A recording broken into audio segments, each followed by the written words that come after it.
नमस्कार साथियों, जानवी आईटीआई के ऑफिशियल यूट्यूब चैनल पर आप सभी का एक बार फिर से तहे दिल से बहुत बहुत स्वागत है।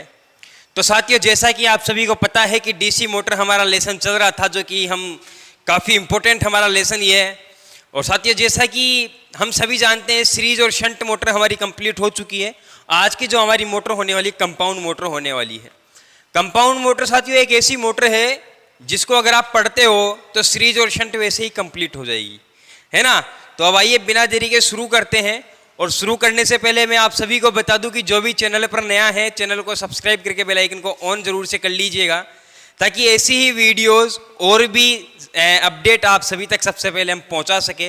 तो बिना देरी के शुरू करते हैं।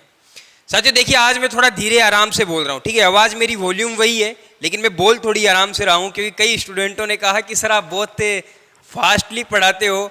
पढ़ा तो आप फास्ट रहे हो, लेकिन हमारा दिमाग इतना काम नहीं करता है साला, है ना। तो उनके लिए, सभी के लिए स्लो में पढ़ा रहा हूँ भाई, तुम्हारा दिमाग आराम आराम से धीरे धीरे काम कर सके। तुम्हारे दिमाग में धीरे धीरे जो वाणी मैं बोल रहा हूँ, वो वाणी तुम्हारे जो माइंड है, तुम्हारे माइंड तक ये जा सके। अब आइए साथियों शुरू करते हैं। साथियों हमारे पास जो आज का टॉपिक होने वाले कंपाउंड मोटर होने वाली है। साथियों कंपाउंड का मतलब समझिए। कंपाउंड का मतलब है जुड़ा हुआ। कंपाउंड का मतलब है जुड़ा हुआ। तो साथियों ऐसी एक मोटर जिसमें सीरीज और शंट दोनों वाइंडिंग पाई जाती है, उसे हम क्या कहते हैं? कंपाउंड कहते हैं। उसे हम कंपाउंड मोटर कहते हैं। तो साथियों यह एक ऐसी मोटर है, यह ऐसी मोटर है, ठीक है, मोटर है जिसमें शंट और सीरीज, ठीक है, सीरीज दोनों वाइंडिंग पाई जाती है। दोनों वाइंडिंग पाई जाती है भाई ये तो क्या हो गई? इसकी डेफिनेशन हो गई। यह ऐसी मोटर है जिसमें शंट और सीरीज दोनों वाइंडिंग पाई जाती है, जिसे हम कंपाउंड मोटर कहते हैं। जिसे हम कंपाउंड मोटर कहते हैं। कंपाउंड मोटर मेनली दो प्रकार की होती है। जो पहला होता है जिसे हम कहते हैं कम्युलेटिव कंपाउंड मोटर, ठीक है, कम्युलेटिव कंपाउंड मोटर। और जो दूसरी होती है साथियों, जिसे हम कहते हैं डिफरेंशियल कंपाउंड मोटर। भाई दो प्रकार की हमारे पास मोटर होती है। सबसे पहले हम कम्युलेटिव मोटर को देखते हैं। और कम्युलेटिव मोटर को अच्छे से समझने के लिए हमें एक डायग्राम की आवश्यकता होगी। तो वो डायग्राम मैं आप सभी के सामने बना ही लेता हूं। तो साथियों सबसे पहले तो हमें एक आर्मेचर की आवश्यकता होती है एक मोटर के अंदर, ठीक है। एक मोटर के अंदर हमें आर्मेचर की आवश्यकता होती है। इस आर्मेचर के समांतर क्रम में साथियों हमारी कौन सी वाइंडिंग जुड़ी होती है? समांतर क्रम में शंट फील्ड जुड़ी होती है। और साथियों शंट फील्ड जो होती है वही उसी प्रकार से बनाई जाती है। किस प्रकार से? पतले तार और अधिक टर्नों की ये बनाई जाती है। आर्मेचर के श्रेणी क्रम में एक वाइंडिंग और होती है साथियों, जिसे हम सीरीज वाइंडिंग कहते हैं, ठीक है। और ये वाइंडिंग भी साथियों उसी प्रकार की बनी होती है जैसे कि एक सीरीज मोटर के अंदर होती है। और ये कैसी होती है साथियों? मोटे तार की होती है और कम लपेटों की होती है। और यहाँ पर ये जो आपके सामने अब जो मोटर रेडी हुई है, जो मोटर आपके सामने तैयार हुई है साथियों, यहाँ से हम डीसी सप्लाई दे देंगे। और ये जो मोटर आपके सामने तैयार हुई, हम इसे कहते हैं कंपाउंड मोटर। हम इसे कहते हैं कंपाउंड मोटर। इतनी बात आप सभी को समझ में आ गई होगी। साथियों क्या होता है कि जैसे ही हमने यहाँ से सप्लाई या फिर करंट फ्लो करवाई, तो यहाँ से करंट गई। देखिए करंट यहाँ से गई आर्मेचर में पहुंची और एक करंट यहाँ पहुंच गई। और साथियों ये करंट जाकर के यहाँ पर हमारी शंट फील्ड से यहाँ से यहाँ जा रही है, मतलब D1 से D2 की ओर जा रही है। D1 से D2 की ओर जा रही है। ये वाइंडिंग पहुंच गई। अब साथियों इसके बाद ये देखिए, ये करंट यहाँ से जाएगी और यहाँ इसके अंदर जाएगी, और यहाँ से करंट निकल कर भी इसी के अंदर चली जाएगी। और साथियों सीरीज वाइंडिंग के अंदर करंट की डायरेक्शन क्या है? करंट की डायरेक्शन यह है। साथियों दोनों के अंदर करंट की डायरेक्शन अगर हम देखें तो बिल्कुल सीधी है, एक ही डायरेक्शन में है। सीरीज के अंदर भी करंट की डायरेक्शन एक है और यहाँ पर भी करंट की डायरेक्शन एक है। ऐसा होने से साथियों यहाँ पर जो चुंबकीय क्षेत्र की डायरेक्शन होगी वह भी एक होगी। तो साथियों यहाँ पर जो टोटल चुंबकीय क्षेत्र बनेगा, अगर मैं टोटल फ्लक्स की बात करूं तो साथियों टोटल फ्लक्स यहाँ कितना बनेगा? टोटल फ्लक्स बनेगा साथियों यहाँ पर सीरीज फील्ड का, जो सीरीज फील्ड का फ्लक्स होता है, सीरीज फील्ड का फ्लक्स, और यहाँ पर साथियों शंट फील्ड का फ्लक्स। अगर मैं इन दोनों फ्लक्सों को जोड़ देता हूं, शंट फील्ड फ्लक्स प्लस हमारा सीरीज फ्लक्स, तो मेरे पास टोटल फ्लक्स आ जाएगा। भाई यहां पर इसके अंदर टोटल कितना फ्लक्स होगा, इसके पोलों पर देखिए दोनों वाइंडिंग एक ही पोल पर की जाती है। मैं आपको बता दूं कि ये मेरे पास एक पोल है और इस पोल पर यहां पर सीरीज वाइंडिंग भी होती है, इस पर ही शंट वाइंडिंग भी होती है, दोनों वाइंडिंग इसी पर होती है, दोनों वाइंडिंग इसी पर होती है। अब इसके अंदर साथियों टोटल फ्लक्स ये कितना बना रही है, ये टोटल फ्लक्स कितना बना रही है। भाई यहां पर सीरीज फील्ड का जो फ्लक्स है वो जोड़ दूं और शंट फील्ड का जो फ्लक्स है वो जोड़ दूं तो मेरे पास टोटल फ्लक्स आ जाएगा। तो ये मेरे पास फॉर्मूला हो गया। तो साथियों ऐसी मोटर जिसके अंदर चुंबकीय क्षेत्र की दिशा एक हो, जिसके अंदर चुंबकीय क्षेत्र की दिशा एक हो और साथियों इसी के साथ चुंबकीय क्षेत्र की दिशा एक होने के साथ साथ जिसमें फ्लक्स जुड़ता हो, उसे हम कम्युलेटिव मोटर कहते हैं, उसे हम कम्युलेटिव कंपाउंड मोटर कहते हैं। तो कम्युलेटिव कंपाउंड मोटर के बारे में इतनी चीज तो आपको याद रखनी होगी, इतनी चीज तो आपको याद रखनी होगी। इसके बाद साथियों बात आती है इस मोटर के अंदर अभिलक्षणों की। साथियों इस मोटर में 3 प्रकार के अभिलक्षण पाए जाते हैं, जैसे कि सीरीज मोटर में देखे और जैसे कि शंट मोटर में देखे। साथियों जो पहला अभिलक्षण यहां पाया जाएगा उस अभिलक्षण का नाम है साथियों टॉर्क लोड अभिलक्षण। क्या है? टॉर्क लोड अभिलक्षण, या फिर पहले आप गति लोड अभिलक्षण ले लीजिए, गति लोड अभिलक्षण। अब साथियों ये अभिलक्षण क्या है, ये अभिलक्षण क्या है और इस अभिलक्षण में क्या होगा।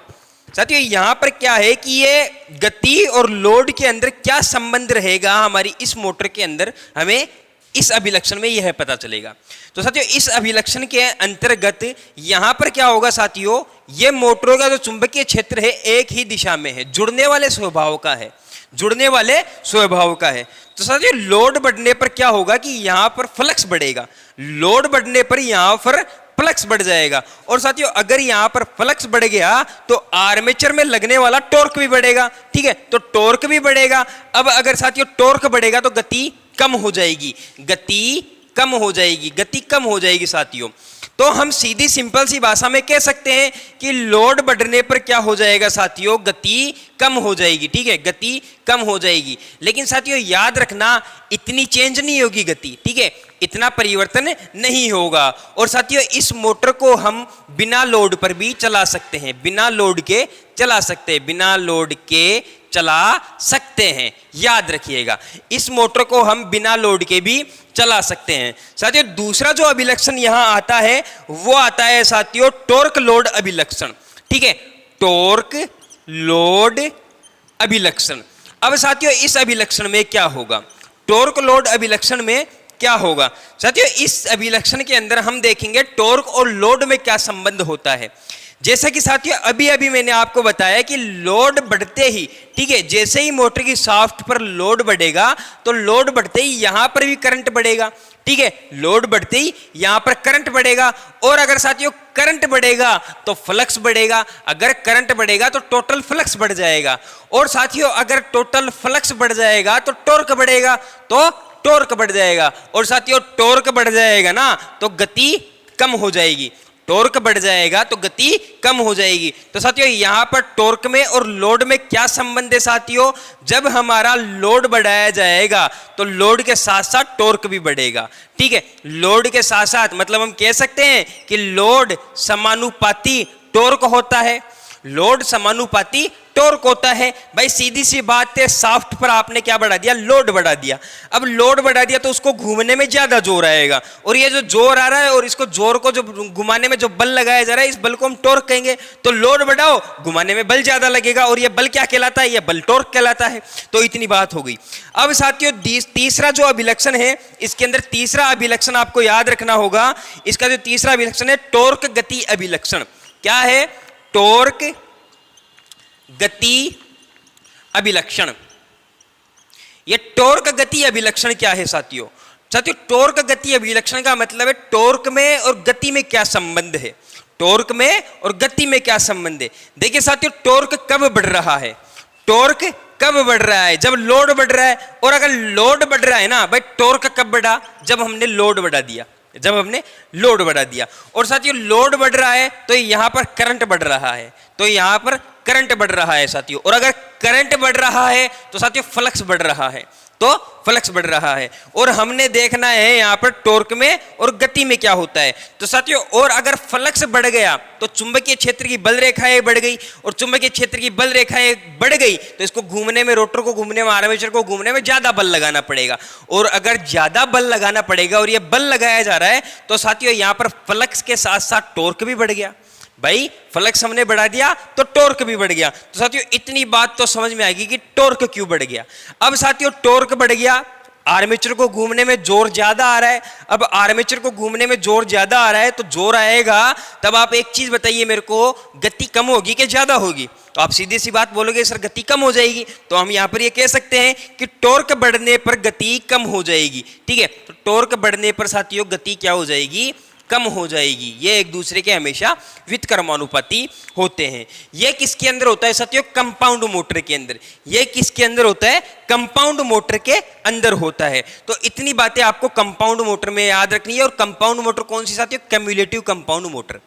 इसके बाद बात आती है साथियों डिफरेंशियल कंपाउंड मोटर। डिफरेंशियल का मतलब है साथियों डिफरेंस। डिफरेंशियल का मतलब है डिफरेंस, मतलब हम चाहते हैं कि यहां पर शंट फील्ड और सीरीज फील्ड के अंदर अब डिफरेंस लाया जाए, इन दोनों के चुंबकीय क्षेत्र के अंदर अब डिफरेंस लाया जाए। तो वो डिफरेंस हम किस तरह से ला सकते हैं साथियों? वो डिफरेंस हम इसी तरह से ला सकते हैं कि इनके अंदर ये जो करंट की डायरेक्शन है, दोनों में से एक करंट की डायरेक्शन चेंज कर दीजिए। दोनों में से एक की करंट की डायरेक्शन चेंज कर दीजिए। तो हम किसकी करें भैया? हम इसकी कर लेते हैं, हम इसकी करंट की डायरेक्शन चेंज कर लेते हैं। भाई मैंने इसको तो डायरेक्ट यहां जोड़ दिया, ठीक है, और साथियों इसको यहां जोड़ दिया। अब देखिएगा इसके अंदर करंट की डायरेक्शन क्या होगी। यहां से करंट गई, ये करंट यहां से गई, शंट फील्ड के अंदर गई। अब देखिए करंट पहले कहां जा रही थी? पहले करंट की डायरेक्शन ये थी, लेकिन अब करंट यहां से घूम करके अब यहां आएगी। ठीक है, इस कॉइल के अंदर से अब करंट इस ओर आएगी। तो एक करंट तो वो गई और एक करंट ये आ गई। तो साथियों दोनों की डायरेक्शन अलग हो गई। अब अगर दोनों की डायरेक्शन अलग होगी तो अब करंट जुड़ेगा थोड़ी, अब करंट एक दूसरे में से घट जाएगा। और अगर करंट घट जाएगा तो फ्लक्स भी घट जाएगा। तो यहां पर साथियों पहले हमारे पास कंडीशन ये थी, कम्युलेटिव में हमारे पास ये कंडीशन थी, लेकिन डिफरेंशियल में क्या हो जाएगा? डिफरेंशियल में साथियों हमारे साथ कुछ ऐसा होगा, यहां पर लिख देता हूं, जो फाई टी का मान होगा ना साथियों, वो हो जाएगा flux S E minus flux S H. ये हमारे पास ये कंडीशन बनने वाली है। इस कंडीशन का मतलब है, यहां से आपको दिखाई नहीं दे रहा होगा, एक बार मैं यहां खड़ा हो जाता हूं और अब देखिए ये कंडीशन आपको दिखने वाली है। इस कंडीशन का मतलब है साथियों कि दोनों के फ्लक्स में अंतर है, दोनों के फ्लक्स में अंतर है। मतलब अगर आप यहां पर सीरीज फील्ड का फ्लक्स बढ़ाओगे, सीरीज फील्ड का फ्लक्स बढ़ाओगे तो टोटल फ्लक्स कम हो जाएगा। सीरीज फील्ड का फ्लक्स बढ़ा दीजिए आप, माइनस होगा, और जो टोटल हमारे पास फ्लक्स आएगा साथियों वो घट करके आएगा, जो टोटल फ्लक्स का मान हमारे पास घट जाएगा। तो इस मोटर के अंदर डिफरेंशियल में और कम्युलेटिव में बस फर्क इतना होता है कि दोनों के जो चुंबकीय क्षेत्र की दिशा होती है वो अलग होती है, और इस चुंबकीय क्षेत्र की अलग दिशा होने के कारण हमें जो टोटल फ्लक्स मिलता है ये कम मिलता है। साथियों वैसे तो इसका उपयोग बहुत कम जगहों पर किया जाता है, कहीं पर भी इसका प्रयोग लगभग नहीं किया जाता, क्योंकि साथियों क्या होता है कि अगर इस पर लोड बढ़ा दिया जाए ना तो इसकी गति परिवर्तन करने की आवश्यकता नहीं है, अपने आप हो जाती है, अपने आप हो जाती है। इसीलिए इसका प्रयोग बहुत कम किया जाता है। अब साथियों यहां पर इसके अंदर भी अभिलक्षण होते हैं, इसके अंदर भी अभिलक्षण होते हैं। साथियों उस जनरेटर के अंदर फ्लक्स में वृद्धि हो रही थी, करंट बढ़ा रहे थे तो फ्लक्स में वृद्धि हो रही थी। भाई टोटल फ्लक्स बढ़ रहा था, भाई करंट हमने बढ़ाई तो पूरी करंट कहां जा रही थी? शंट फील्ड के अंदर जा रही थी और सीरीज फील्ड में जा रही थी, जिस कारण क्या हो रहा था? टोटल फ्लक्स में वृद्धि हो रही थी। लेकिन यहां पर क्या होगा साथियों? जैसे ही लोड बढ़ाया जाएगा तो यहां पर सीरीज फील्ड के अंदर क्या होगा? फ्लक्स बढ़ेगा, और सीरीज फील्ड के अंदर फ्लक्स बढ़ा तो दोनों में ज्यादा अंतर आएगा, और जो ज्यादा अंतर आएगा तो टोटल फ्लक्स हमारे पास कम आ जाएगा, टोटल फ्लक्स हमारे पास कम आ जाएगा। तो हम यहां पर कह सकते हैं साथियों गति और लोड में यहां पर क्या संबंध है? साथियों गति और लोड में देखिए, गति और लोड कहां गया? गति और लोड में यहां पर यह संबंध है कि आप लोड बढ़ाओगे ना, जब आप लोड बढ़ाओगे तो करंट बढ़ेगी करंट बढ़ेगी, और करंट बढ़ने पर यहां पर ये जो फ्लक्स है ये और कम हो जाएगा, फ्लक्स कम हो जाएगा। तो साथियों यहां पर फ्लक्स कम पर गति बढ़ जाएगी। तो यहां पर हम कह सकते हैं साथियों लोड बढ़ने पर गति बढ़ेगी, ठीक है, लोड बढ़ने पर गति बढ़ेगी। बिल्कुल इसका अपोजिट हो जाता है। किस कारण हुआ? यहां पर इसकी गति पर, इसकी जो करंट की डायरेक्शन है ये चेंज करने के कारण। अब इसी प्रकार से यहां पर हमारे पास टॉर्क लोड का अभिलक्षण है। टॉर्क लोड के अभिलक्षण में क्या होगा साथियों कि टॉर्क में और लोड में देखना है हमें क्या संबंध है। साथियों लोड बढ़ा, ठीक है, लोड बढ़ा तो फ्लक्स कम हो जाएगा। भाई पहले तो क्या हो रहा था कि लोड बढ़ते ही करंट ज्यादा जा रहा था इसलिए फ्लक्स बढ़ रहा था, लेकिन अब लोड बढ़ते ही करंट ज्यादा आ रहा है, फ्लक्स ज्यादा आ रहा है। दोनों फ्लक्सों के अंदर यहां पर प्रतिक्रिया हो रही है जिस कारण हमें टोटल फ्लक्स कम मिल रहा है, टोटल फ्लक्स कम मिल रहा है। और अगर अब फ्लक्स कम होता है ना तो गति उच्च होती है। तो यहां पर हम ये कह सकते हैं कि टॉर्क बढ़ने पर गति उच्च हो जाएगी, टॉर्क बढ़ने पर गति उच्च हो जाएगी साथियों, ठीक है। तो यहां पर टॉर्क और लोड में पूछा गया था ना हमसे सवाल। तो साथियों अगर जब लोड बढ़ेगा तो धारा बढ़ेगी, मतलब यहां पर साथियों लोड बढ़ने पर क्या हो जाएगा? टॉर्क बढ़ जाएगा। लोड बढ़ने पर लोड बढ़ने पर टॉर्क कम होगा। तो यहां पर आप लिख लीजिएगा कि लोड एक दूसरे के व्युत्क्रमानुपाती होते हैं। ये लोड आ गया, टॉर्क हो गया, ये एक दूसरे के एकदम व्युत्क्रमानुपाती होते हैं। लिखते जाइएगा इनको। तो लोड बढ़ने पर टॉर्क बढ़ जाएगा, कम हो जाएगा साथियों, कम हो जाएगा। इसको समझिए, ऐसे याद मत कीजिए, इसको समझिए। देखिए क्या होगा, जैसे ही हम इसके ऊपर लोड बढ़ाएंगे तो करंट बढ़ेगा, और अगर करंट बढ़ेगा तो इन दोनों में फ्लक्स बढ़ेगा।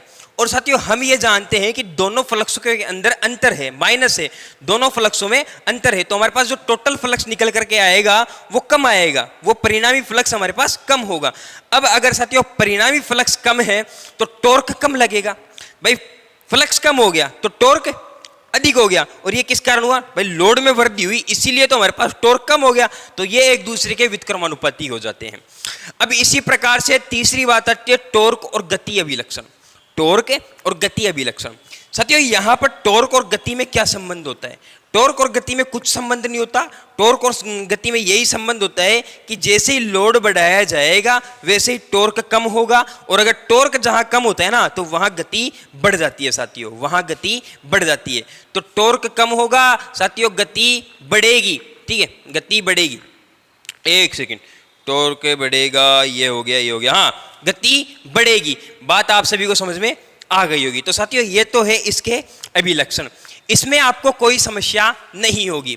अब साथियों बात आती है कि सर मान लीजिए कि इसकी चलते चलते सीरीज वाइंडिंग या शंट वाइंडिंग ओपन हो जाए तो क्या होगा? देखिए सबसे पहले तो हमारे पास यहाँ पर जो जनरेटर जो मोटर होते हैं वो शॉर्ट शंट और लॉन्ग शंट और भी होते हैं। इन दोनों के दो प्रकार और होते हैं जिनका मैं आई बटन पर लिंक दे दूंगा। जनरेटर को समझ लीजिए बिल्कुल उसी प्रकार से होते हैं।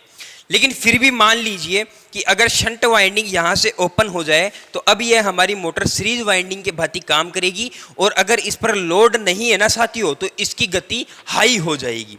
इसी प्रकार उसमें भी हो जाएगा, यहाँ से वाइंडिंग ओपन तो सीरीज वाइंडिंग, ठीक है, सीरीज जनरेटर बन गया, सीरीज मोटर बन गई, गति उच्च हो जाएगी। दूसरी बात, इसकी गति परिवर्तन कैसे करें, इसकी घूर्णन दिशा कैसे बदले? इसकी घूर्णन दिशा को मेन बदलने का तरीका तो सिर्फ एक है कि आर्मेचर के सिरे बदलो, आर्मेचर के सिरे बदलो। याद रखना कि अगर आप इन सिरों को चेंज करते हैं तो यहां से घूर्णन दिशा परिवर्तित नहीं होगी, अगर इन सभी के साथ कर देते हैं तो भी घूर्णन दिशा परिवर्तित नहीं होगी। या तो साथियों आप आर्मेचर के सिरे बदल दो, जैसा कि हमने वैसे देखा था पहले सीरीज और शंट की जो घूर्णन दिशा परिवर्तित की थी तब देखा था। उस प्रकार से या तो आप आर्मेचर के सिरे बदल दो। फर्स्ट प्रायोरिटी तो हमारी यही होती है, लेकिन फिर भी आर्मेचर के नहीं बदल सकते तो अब आप कहोगे सर सिर्फ शंट के बदल दे। देखिए आप शंट के बदल तो दोगे बेटा, यहां से मान लीजिए कि आपने शंट के सिरे बदल दिए, और शंट के सिरे बदलते ही कंडीशन बनेगी आपकी ये वाली, और जनरेटर था हमारा कौन सा? डिफरेंशियल, अब ये बन गया कम्युलेटिव। तो यहां पर सारी मोटर ही चेंज होगी, जनरेटर नहीं मोटर ही चेंज हो गई। तो इसीलिए दोनों में से सिर्फ एक के नहीं बदलने अगर घूर्णन दिशा बदलनी हो तो। अगर घूर्णन दिशा बदलनी हो तो सीरीज फील्ड के और शंट फील्ड दोनों के टर्मिनल चेंज कर दीजिएगा, तभी घूर्णन दिशा बदलेगी। और अगर आपने ऐसा नहीं किया तो यहां पर साथियों हमारा जो मोटर है ना, मोटर ही परिवर्तित हो जाएगा, डिफरेंशियल से कम्युलेटिव बन जाएगा, कम्युलेटिव से डिफरेंशियल बन जाएगा। तो यह है साथियों आज की क्लास जिसके अंदर हमने जाना कि हमारी कंपाउंड मोटर क्या होती है। अगर साथियों कंपाउंड मोटर में किसी भी प्रकार की आपको कोई भी समस्या है तो आप बिल्कुल कमेंट कर सकते हैं। वीडियो अच्छी लगी है तो वीडियो को लाइक, चैनल को सब्सक्राइब और बेल आइकन को ऑन जरूर से कर लीजिएगा। धन्यवाद साथियों, हमारे साथ लास्ट तक बने रहने के लिए आप सभी का बहुत बहुत धन्यवाद।